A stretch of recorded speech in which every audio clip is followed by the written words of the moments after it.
Magandang hapon po mga madam, mga sir. Welcome again to Pastor Sundays TV Lot Vlog. Nandito po tayo ngayon sa bayan po ng Umingan at isang residential lot po ang aking ipapasilip. Ipapakita po sa inyo na may sukat po na 620 square meters. Ito po ay Sulo titled property at ito po ay along the barangay 2-lane cemented road po ito. Ito po mga madam, mga sir, may mga power line, may internet access po sa area, may water source na rin po dito sa area. Ito po mismo po ang ating property. So ito po mga madam, mga sir, andito po yung muhon po natin, yung boundary.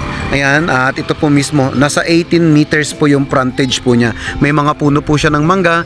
Ayan, at kung kayo po yung magtatayo dito ng residential lot, nandun po na pwede naman tanggalin at magbawas na po dito sa property. So yan po mga madam, mga sir, naka-level po mismo sa ating kalsada yung ating lote. So hindi na po kailangan tayong magtambak.